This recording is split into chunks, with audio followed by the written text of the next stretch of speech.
Where are you? I'm in Ottawa. Ottawa. Oh, Yeah. excellent. Oh, Yeah. cool. Where are you? Close to Buffalo, a little beach town, just before the border, Crystal Beach kind of thing, All right. Ridgeway, off of Lake Erie, that kind of thing. Ottawa, right on. Cool. Good to talk to you again. Anyways, We talked about, I don't know, 3 years ago when the single dropped. you and I did, Ken? Yeah. Yeah, we did. Which was that? Tell me what you want or find what you're looking for. Find What You're Looking For was the first one, right? Tell me what you want was. Then tell me what you want was came out first. Then we did find what you're looking for. Anyways, the reason why we did it is it was the COVID, whatever. We're the record wasn't quite done yet, but it was their idea just to put out a single from it, keep us current, that kind of thing. Yeah, it was a good idea. Well, it wasn't mine, but hey, okay, here's something new off the record that it's not quite done yet. But anyways, it did good. It's like for us, for guys like us, this classic rock thing. Uh, Find What You're Looking For. It was the second off. Got released somehow, and it charted. Some sort of Canadian whatever, you know, Billboard thing. It charted, and that's pretty huge. Absolutely, it is. Especially Yeah. after such a long time between recordings. You know what? We put out a few records that just weren't put out right. There was like independent, right? Now this record is off Frontiers in Italy, and right, so it's more of a record company sort of thing. And some of those records that we did put out prior, probably people didn't even know that they were there. It's that kind of thing. There was Hands Up. There was I can't remember, a few different records that were put out, but it's like they just didn't get out there like the way Frontiers has put it Oh, out. wow. I Yeah, didn't so know it hasn't been that long. Okay, good. When was the last album then before this one? I think it was Hands Up. When was it, Ken? Like exact dates and all that sort of stuff? I don't know. It was The like less than 5 years ago, 3 years Oh, ago. okay. Okay. Right. So we've tried to remain as current as we possibly could doing what we're doing. I mean, it's classic rock. And it's like, radio stations and that sort of stuff are just not, I don't know, they have their formats, bands like us, like oh, you've done your thing, we're done with you kind of thing. So, anyways, this one is tracking really well. So, Yeah, and it's getting congratulations, by the way. good response. Yeah, I listened to it yesterday and today. This, Can I just ask you this? Sorry to yeah, interrupt. yeah. So you say you listen to it, like you're listening to the whole record, or you can listen to what? I Just a listened to the couple whole track. record. Oh, wow. Okay, cool. Yeah, the publicist sent it to me Oh, great. Okay, yesterday. cool. So, Then you're um, familiar with it. Okay, cool. it's a great sounding album. Thanks, Ken. Like, Jeez, for you to like, say that. I mean, it's. I guess the best way to describe it for me would be it's Honeymoon Suite with new technology, right? There's a lot of Yeah. going on. Okay. Well, let me just take that on a little bit further. We met up with actually a Canadian producer. His name's Mike Crumpus. All right. You may have, if you check him out, he's been around a long time, played with different bands, produced a lot of different artists. He was at the time, he was out of Nashville.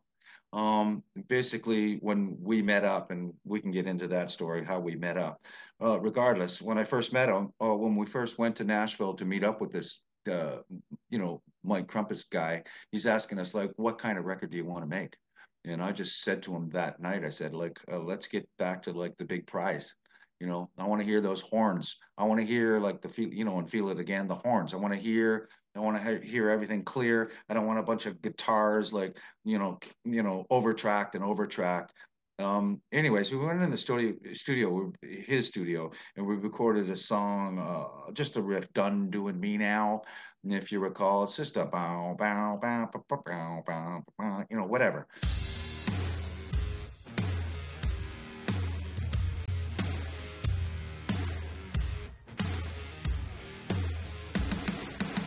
And we laid the drums, bass down, guitars, no vocals.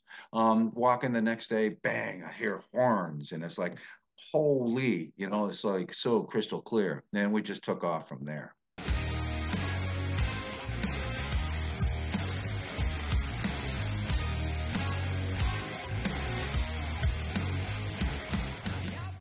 Yeah, there's a lot of different stuff, and it's interesting you brought back the big prize. I was just listening to that the other day as well. What a Oh, fantastic wow.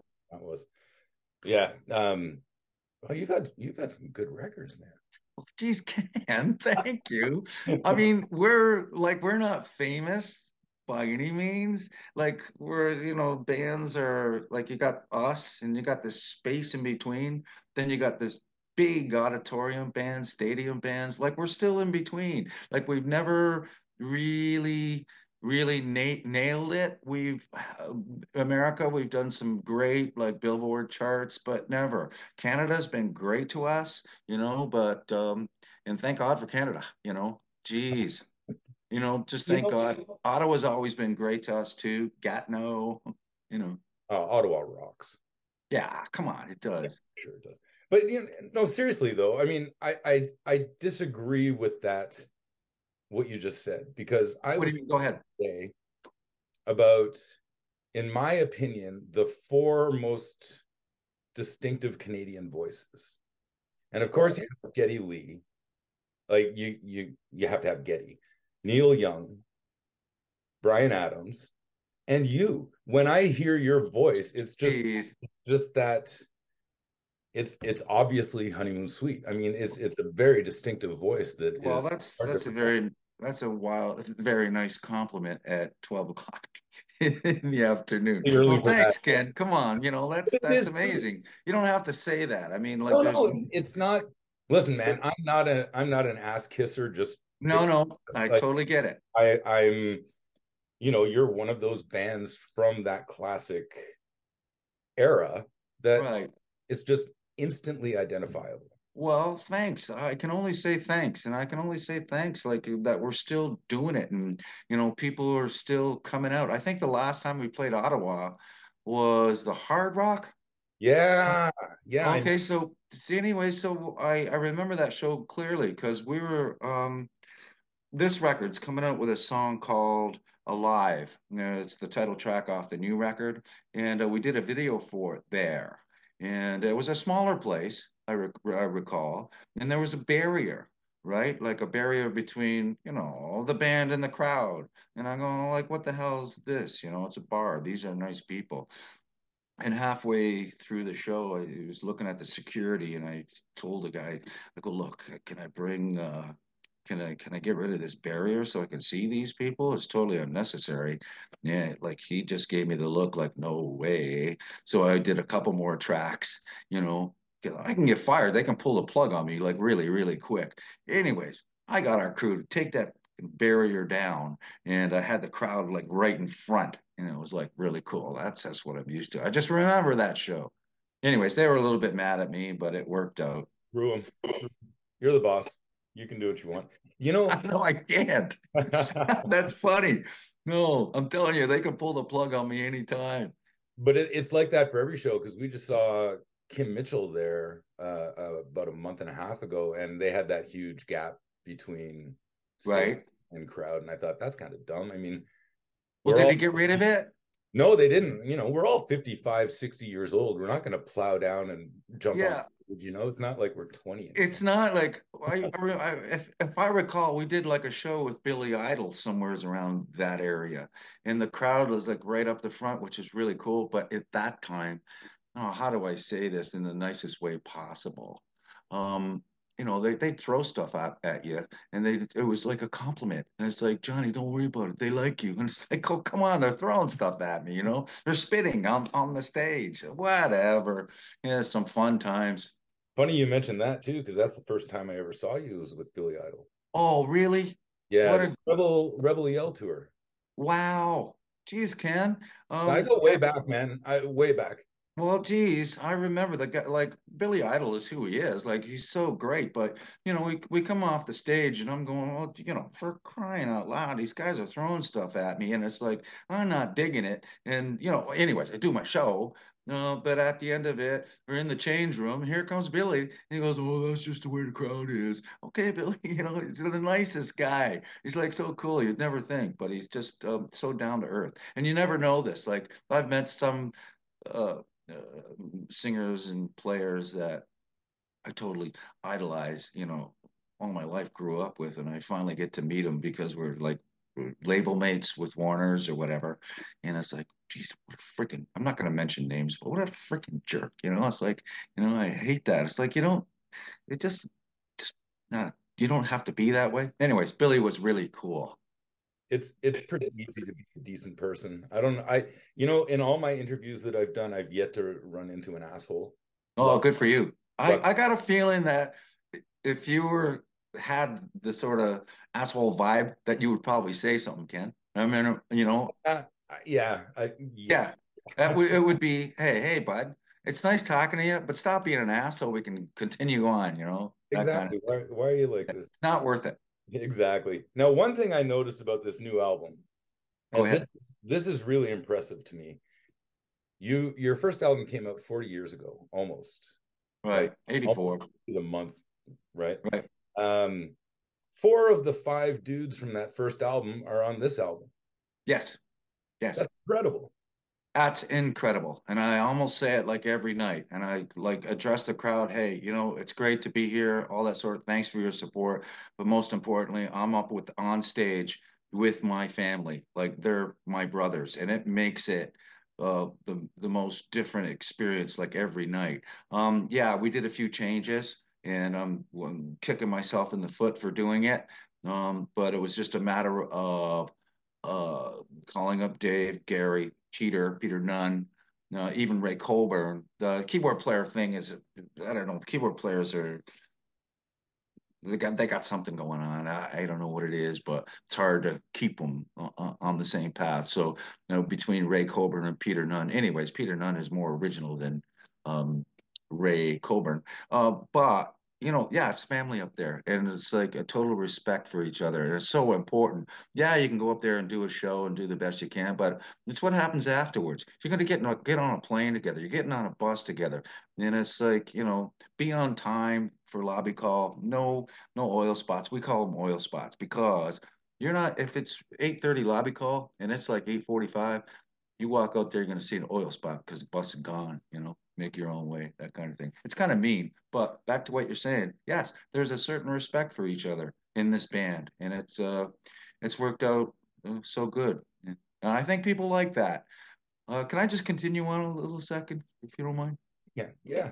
I just want to say, like some bands now, you go up there and there's nobody in the band that started out. It is kind of weird for me, and yet they call themselves, the band, and it's like I don't know if I ever passed or if I ever died and Derry was still alive, I would like it to be um, Derry Grand, of Honeymoon Suite or something like that. I don't know. It's just a pet peeve for me. I don't know.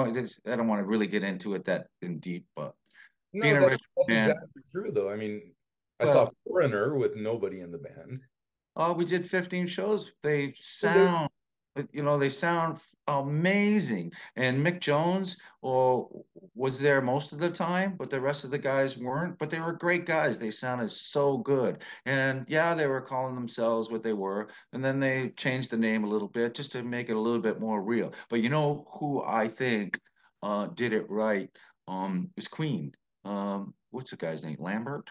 Adam Lambert, yeah. Yes. So the way they did it, no, nobody's like, of course, they're not expecting Freddie Mercury or anything like that, but they get up on stage and Lambert would go, "Hey, look, I'm not Freddie, and I know that I'm not," that kind of thing. And it's like just the way they advertised it, it was, to me, it was like the way to do it. You know? Yeah, I agree. And Queen with Adam Lambert. They don't call Yes, is that the way they did it? Yeah, Whatever they did, it was proper. exactly. Right. Exactly. Yeah. Mention the band, but also mention that it's not the original band, right? Yes, there's something. Yeah. Yeah. So yeah, kudos to that. The four members. And it's funny you mentioned this struck me as kind of funny. The Canadian musicians are kind of a tight-knit community. I Yes. saw Yes. For example, I just saw Kim. I told you I saw Right. Kim. Ray Coburn was playing keyboards for Kim Yes. Mitchell. You played with Kim Mitchell on your solo album, Yeah. Oh, who good. like there's so many things, right? And you can also say you also Randy Cook played with Honeymoon Suite Yes. on Oh, geez, drums. He Ken. also Yeah. played with Rick Emmett, who also played with you on your solo album. Right.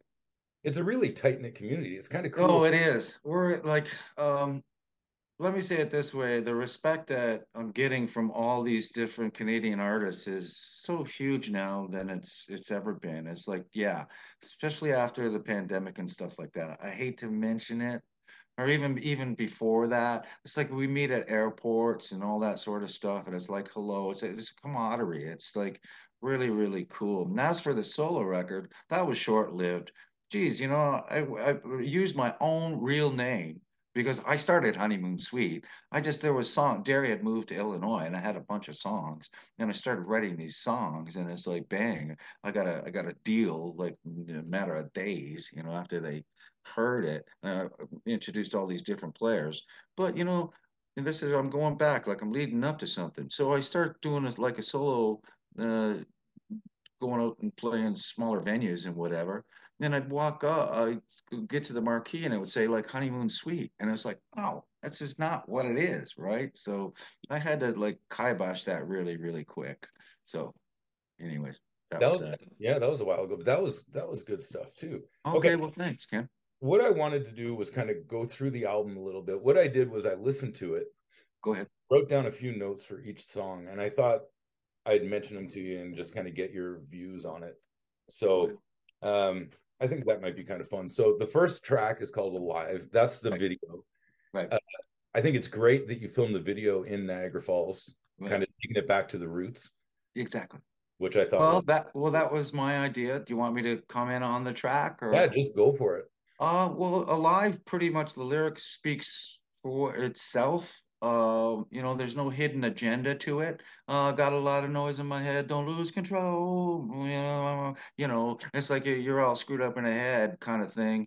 But when you get to the chorus, there's somebody or something. It could be anything. It could be a guitar. It could be a person. Because I wanna feel alive. It's just like sort of inspirational, like nothing downletting.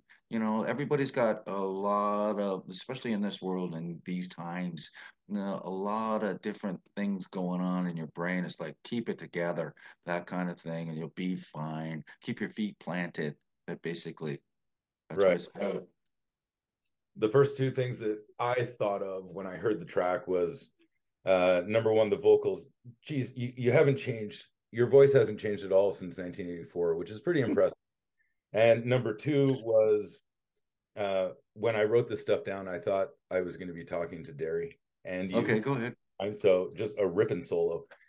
Um, man, Well, that guy, can I just say something about the solos? Derry solos. Derry solo, he's always done this in the amount of time that he has to play his solo, which we would like to keep short.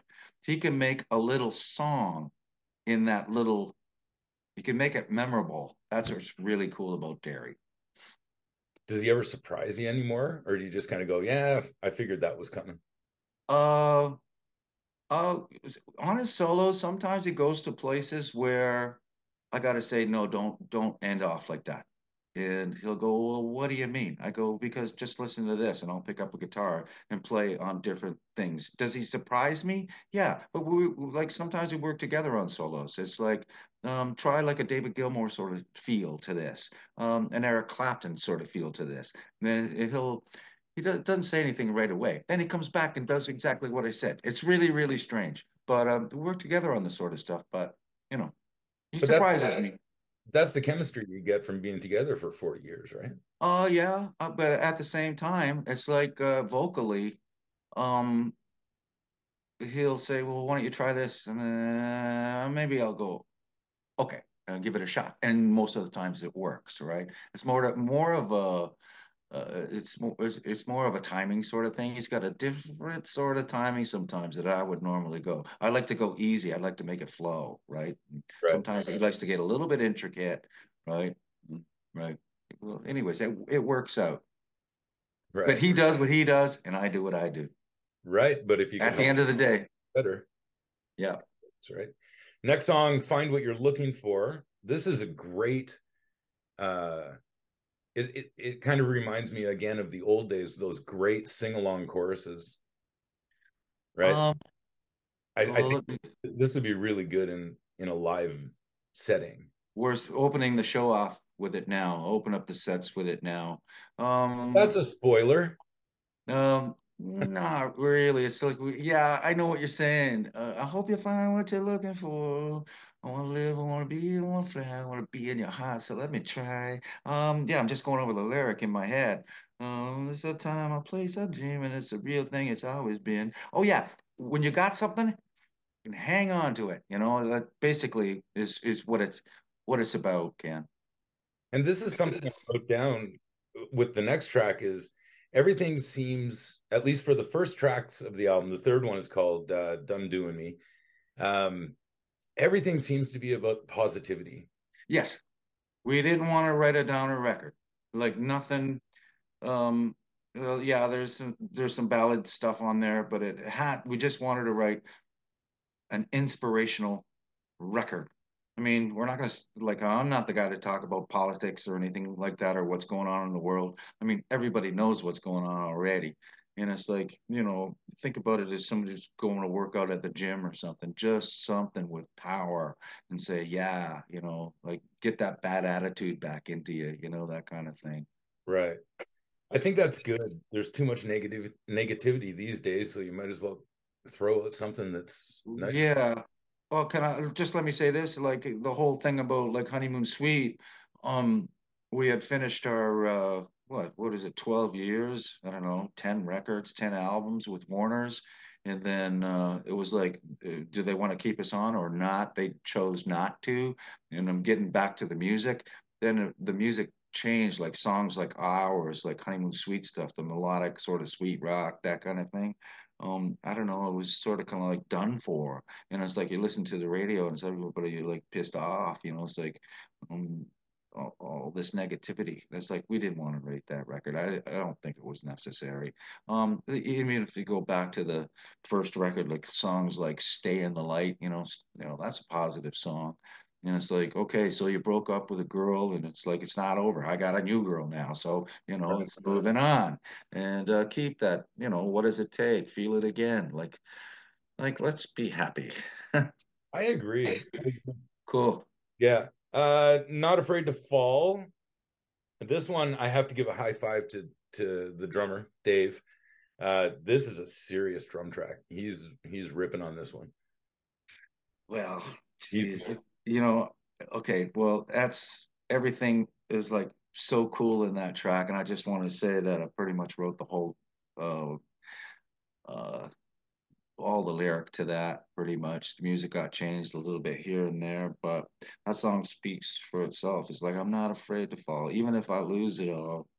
Keep my feet on the ground, punch a hole in the friggin' sky, meaning, just keep it going. Don't be afraid to fall. It's like I'm not afraid to fall, right? That's pretty much what that track is about. Like, don't be afraid to fall. Just you're gonna fall at one point. Just, just get back up. I don't want to sound corny, but pretty much that's what it's about. I love And don't try to change my world. Like the person is a person. You can't change. Don't try and change my world. Change the way I work it out. That kind of thing, right? it. Do you this is kind of like a I don't know, I like a mid-tempo ballad kind of song. Which is that? Sorry, Not Afraid to Fall. Okay. When you start writing for an album, do you think, okay, we have to have a few rockers, we have to have a couple ballads, or do you just write and whatever comes out comes out? Well, you're always thinking that. You don't want to put a record out with all these ballads on it, right? But at the end of the day, well, it's what you said. You have to put the best songs that you got. You're walking in there with like 23, 24 tracks, and sometimes only some of them remain bed tracks, drums, bass, guitar, and possibly a ghost vocal. Um, Consciously. you want to keep your record up and down, but that's the way Honeymoon Suite has always been. Like look, you got Stay in the Light, then you got Wave Babies, you got Feel It Again, then you got Bad Attitude. I mean, so the whole band is so the music is always all different, right? So not different tempos, different melodies. So do we really consciously do that? I don't know. It's the best songs go on the record. Right. Got it. Okay. Tell me what you want. That one's been around for a while. Yeah. Um, and yeah, this one surprised me, I must admit. Okay. It's a This dancey. It's kind of light. Sorry, Ken. Go ahead. it's very poppy, Yes. very different from Honeymoon Suite. Yes. I think that's cool that you're doing that. Well, thanks for that. Some people can say, wow, this is like too poppy for me, too light. This ain't Honeymoon Suite. This ain't Bad Attitude. But then again, we got songs that are, pretty light. It's just the lyric is what got me. Tell me what you want. Tell me what you want. I can't read your mind, girl.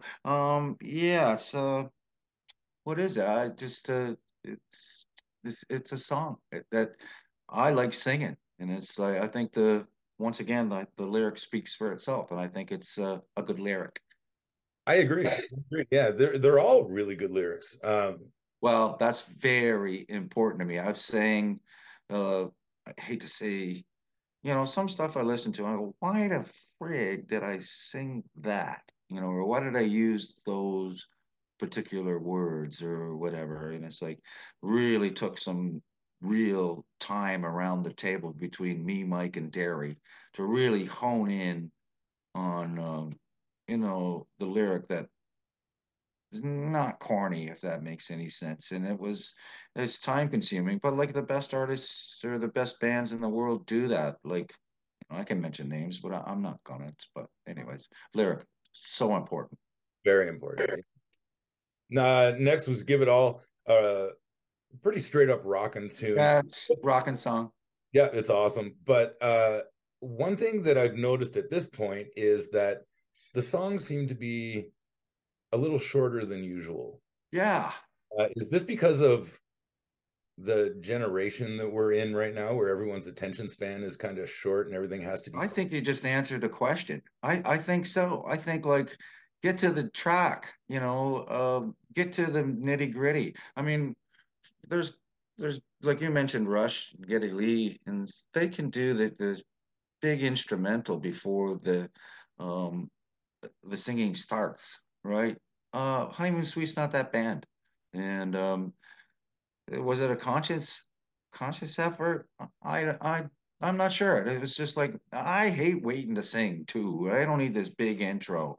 And it's like at this point, yeah, I think the attention span for people who are listening want to hear it. And it's like there's nothing wrong with having like a 3-minute song. And it's if it's too short, play it again. Yeah, exactly. Right. It's funny. That's exactly what I wrote down. I'll read. All the songs to be short and to seem to be short and to the point. Right. That's pretty much, yeah. Here's the song. Here you go. Right, and that's cool. I Oh, always think of I noticed doing some research for this that you opened for Stone Temple Pilots at one point, yes.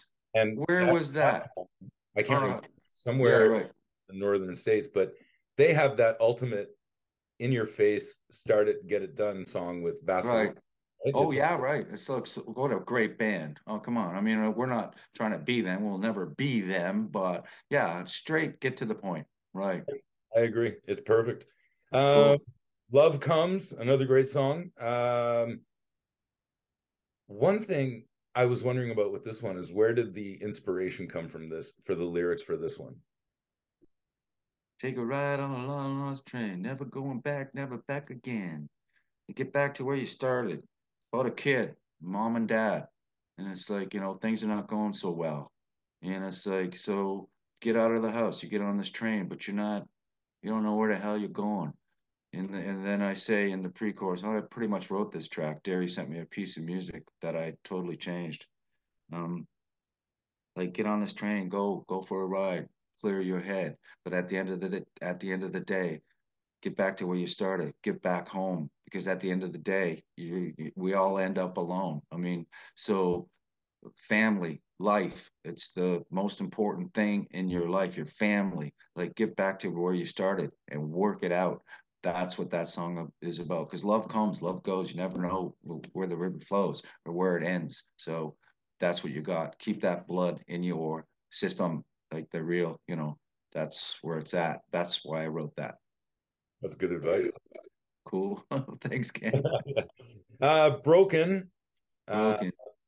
I'm thinking this one might be the first one I heard that's kind of, I'm guessing it could be about betrayal. Yeah, pretty much. I got to get back into the lyric of that track. I changed that up a bit lyrically, One I but wrote down was, if I get inside all these secrets, how many if I more? get inside all your secrets, how many more will I find? Yeah, okay, yeah. This is a relationship song, and it broken because we're broken. Like it's kind of like over, that kind of thing. That's just another track. It's just not just really inspirational about that track. And it's a Tom. I seen there's a Tom Hanks. Oh, geez, I've seen this movie. It's an older movie. Anyways, inspirational. Pretty much breakup song. All right, cool. Living out loud. What does it mean to live out loud? Uh, living out loud, like yell it, scream Settle it it. out. It's Have a just good time. it's a rock song. Yeah, Keep on living out loud. Like speak your mind. that's the way it should be. And then you Yeah, finish it off with a ballad. Doesn't feel that way. right. What's this one? But Derry came up with most of that lyric. It doesn't, I just loved it. It doesn't feel that way. It just doesn't feel the same anymore. It's time to move on. Drove by your house in the pouring rain, could have stopped and waited. Ain't doing that again. And I was thinking, geez, that lyric, I go, Dermot, that's a really great lyric, but it sounds to me like if I sing that, I'm a stalker. Drove by your house in the pouring rain, could have stopped and waited. Ain't doing that again. And it was like, I don't know. And then it got to me, it's like, nah, Derry had a really good handle on that. It's a good way of saying just you're thinking about her, that kind of thing, but it just doesn't feel that way anymore. It's not going to be the same, and it's not that way right now, that kind of thing. That's what that song's about. I love it. And just let me say this, that you got different territories um, releasing this record, and they asked us to do an acoustic version of that. I go, I'm not singing that again. You want an acoustic version of it? Just get rid of the drums. There's already acoustic on it, right? Just have the vocal and Derry's acoustic playing and add some strings. And they did, and they threw it back to me maybe 2 weeks ago, and I absolutely loved it. So I think that's for the Canadian release, but I love that track. It's an Something excellent, about it. and it's a great way to finish off the album. Yeah, well, thanks. Yeah, I like that. Okay, a couple other quick questions, and then I'll let you go. Um, this is a question I've always wondered, for using your term, a classic rock band. The last time I saw you in Ottawa was actually at the Brass Monkey. And Oh my! Go ahead. no, go ahead. No, I think I remember. Is that down in a basement? Yeah, Okay, go ahead. yeah. And it's pretty much classic rock, song after song after song after song. I mean, even if Right. you never owned a Honeymoon Suite album, you would know 90% of those songs. So now you've got this new album coming out. How do you fit the new tracks in and not piss people off by having to take out a couple of the classic songs? How do you do that? That's a great question. It's really, really tough. All I can say is when I go see a band, I want to go see the band for what I know them for, right? Like if they start doing their whole new record, then I'm not hearing all the stuff that I know the band for. I kind of get weirded out, and it's like doesn't make me too happy. Um, but we're doing fine. What you're looking for, we're playing that in the set because it's people are starting to know it, and this record is starting to do well for us. So as it does well, I will do, as it comes. I don't want to throw stuff at people, go, hey, this is our new song, all that sort of stuff. If people know it and I know that they're at least it's out there. At least if like say 20% of the crowd is out there who knows it, then I want to play it. Putting it into the set these days is really hard. You got Derry in Illinois, you got Gary in Ottawa, right? You got Dave in Sarnia, It's like everybody so far to even to rehearse to get these songs in is is hard. But as people know them, I'll include them in the set, but I will never forget why they're coming to the show. They're coming to see what they know. And that's the way I want to see a band. If that makes any sense.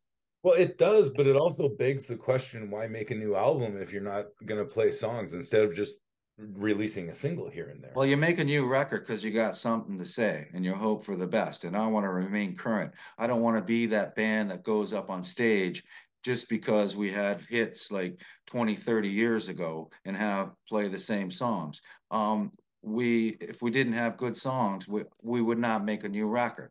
We're hoping that this record does something and people will know it. I mean, we can go on and on and on, but like I just said, like I don't want to be that band. I want to remain current. We're a band that writes. We're a band that works. Yeah, I guess I saw Metallica in the summer in Go ahead. Montreal. Did Okay. the um the two night thing. I don't know if you've heard about what they're Yep. doing. Um 2 nights, two different sets. And I'm pretty sure they only played 4 songs in total, both nights from the new album. And I was kind of Okay. pissed. I thought, okay, you're playing 35 songs in 2 nights. You I want to hear the new stuff too, right? Like Well, that's good. I wasn't sure where you were going. I well, mean, I like hearing the new stuff. I saw Peter Gabriel in Ottawa, okay. and he pretty much played his brand new album that hadn't even been released yet. No one had heard Okay. any songs, and it was brilliant. Okay. Well, that's great. But you still want to hear Peter Gabriel's hits, do you not? Of course, but So yeah, go ahead. I'm just thinking there's if you're making a new album and you're touring behind that album, it would be cool to hear more songs from the new album. Right. Exactly. That's if you're like, we're not Peter Gabriel though, right? So, You know, uh, it doesn't matter though. You're okay. still Well, the thanks. Then people, I'll, people who are coming to your show are fans of your music, right. Yeah, right? I get what you're saying. I just don't like I want to try to make everybody happy. And it's like, at the same time, you only have so much time on stage. And at the end of the day, um, people call out tracks like Lethal Weapon, for example, that people like. And if somebody screams it out or whatever, I'll just turn around to the band. Okay, let's go, let's play it. So, but I get what you're saying about the new music. If yeah, I get what you're saying. Yeah. I just this No, album I totally appreciate it too. well, this album, as I listened to it, I thought this would be great live. This would be great live. I hope they play this live. Right. But I know that there's only probably slots for say 3 songs in a set, a typical set for You're right. Well, sometimes we're in an opening situation where it's only like 45 minutes on the stage.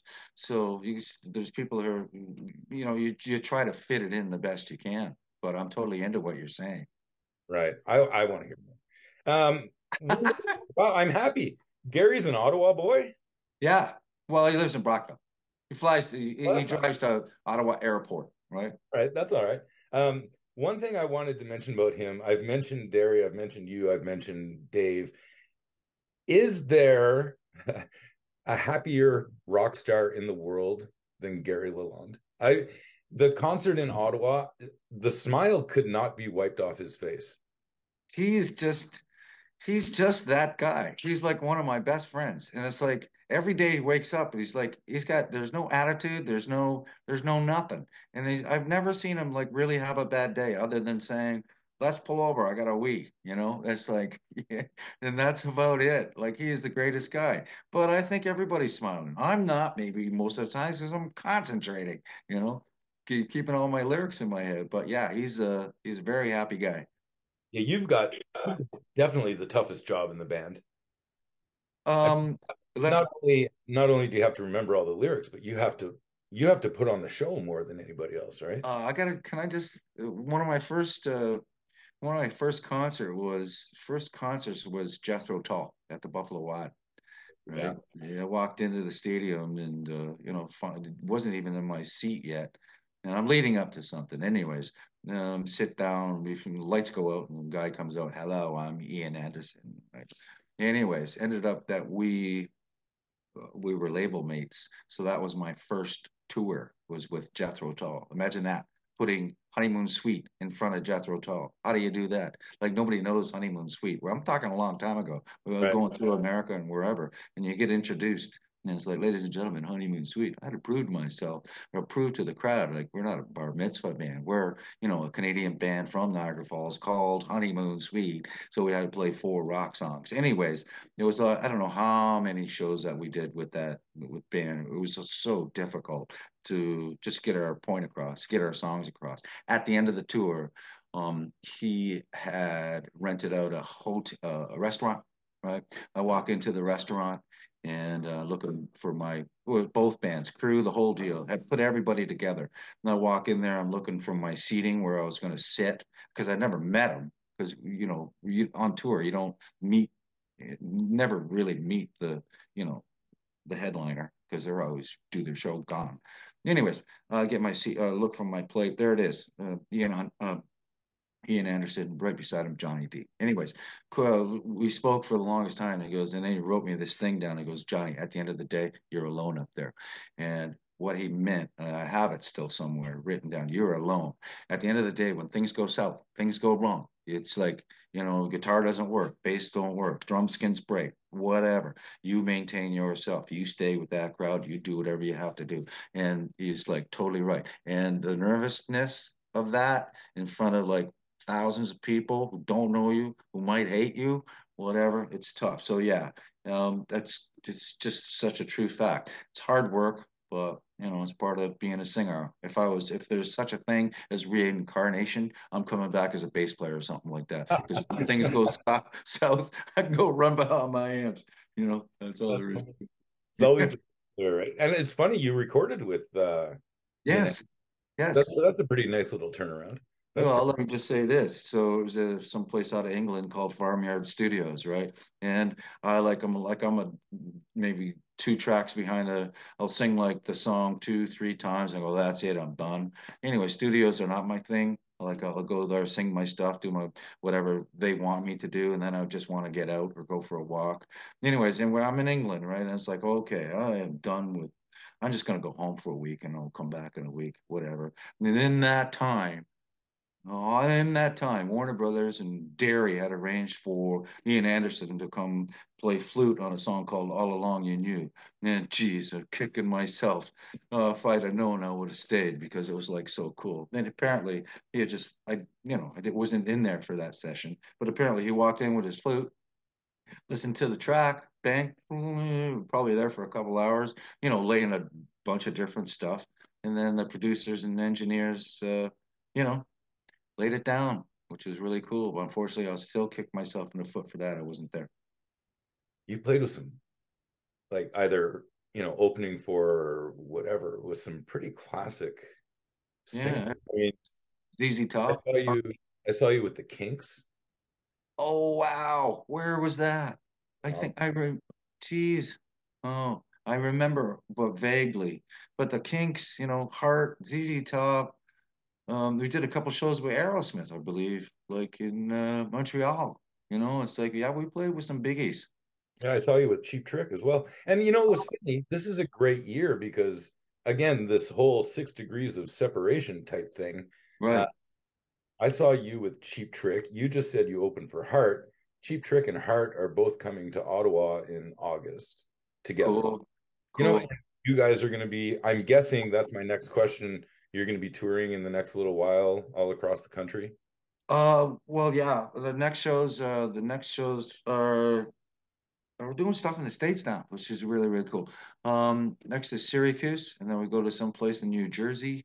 So and then yeah, there's a bunch of stuff coming up. Cruises, Cuba, all it's not right in front of me right now, but it's gonna be busy. And thanks to like everybody out there, guys like you talking to me, Oh, makes I it love it. I've makes been it on, makes it on happen. such a Canadian music kick in the last couple of years that Right? I'm talking to everybody. I talked to Sass, I talked to Kim, I talked to, Mo Berg, all those guys that you were out at the same time as, Mo Berg, Right. um, Grapes of Wrath, all those guys. Oh, cool. And I Yeah. had such a great time getting back into that Canadian music. It was, back in the 80s when you first started, like your first album came out, my God, the music in Canada was out of control. It was so good. Oh, you had Honeymoon Suite, you had Loverboy, you had Street Art. I mean, the list goes on. Brian With Adams. Brian Adams. Oh my. Yeah, I did a couple shows with Brian too. He was great. Brian is one of the coolest guys. I remember the Junos going to the Junos. You're gonna win. I go, what am I gonna win, Brian? He goes, you're gonna win. You're gonna see. Anyways, we ended up pulling out with Group of the Year that for that whatever Yeah, Juno. you're not going to beat at that time. You're not going to beat Brian Adams in like best song or whatever Yeah, yeah, right. group you can take. Yeah, for sure. Yeah, of Was course. It just was here a good. little while ago too. He's still putting on a great show. It's incredible. Oh It's yeah. Last time I seen him, we were doing a show somewhere. It was outside of London, New Year's, and he was in Niagara Falls or something like that. It was like doing the outdoor thing. It was great. I seen him on TV. he was unbelievable live. So the only thing I always end with this when someone's going on a tour, I'm hoping Ottawa's in there at some point. Oh, it will be. Oh, we do. If it's where's Kemp and Kempville. Are you doing Kempville this year? Kemp? Did we not do it last year? How You did far like is that out of Ottawa? half an hour. Oh, it's like such a great. It's a field, Yeah, right? yeah, yeah. Okay, so that's like the best. Well, of course we're gonna do Ottawa. We'll do it again. But I always say like stadiums and all that arenas, they're all great, but there's nothing better than good weather. Like a nice, like hot, no pun intended, like a nice hot summer night kind of thing up on stage. With so many people, the fresh air, and it's like just great. Yeah, well, of course we'll be back. Ottawa's been great to us. You have to be. You have to come back. It's just a given. You have to go. Cool. So again, the new album is called Alive. It comes out on 16. Friday. Well, Friday's the 16th. Yeah, Yeah. yeah, Yeah. yeah, So cool. you still get super excited about release I'm dates. so excited for some reason. I'm excited about every record, but it's been a little bit that this particular record is being received so well, and it's taken us so long to get it finished. So finally, I've seen it to fruition. We just played the OLG in Niagara Falls like 2 nights ago, and I'm still baked from it. It's my hometown, right? So it's crazy. It's like 5,000 people sold out. Am I excited? Yeah. I walk into the change room, and there's our record company people with all the pre-sales, like the CDs and all that sort of like tables, long of them. He goes, Johnny, you got to sign these. All of these, yeah, they're pre-sold, and it's like excited. Oh, I'm overwhelmed, right? Let's Yeah, see I've what always let's see what it does, Ken. since streaming became more popular, I've always wondered if the release date of an album is still as exciting as it was back in the 80s or 90s. Oh, it's huge. Like it's huge. It's That's it's incredibly huge. awesome. So yeah, great album. I'm guessing it can be what CD, streaming sites, vinyl. Do you have vinyl for this one? Yes, everything. Yeah, there is vinyl on this Okay. one, CDs and the vinyl. Yeah, Yeah, okay, the vinyl. And just go to the website and order it or yeah. Just go to the website. Go to all the right, website. I believe it's called Merchant Motion. Through there, through all of social media, all the networks have it. It won't be hard to find. okay, we'll get that then. Fantastic. Looking forward to seeing you guys in Ottawa. Yeah, again, fantastic album. Congratulations on that. Thanks, Ken. Thank you Really so much.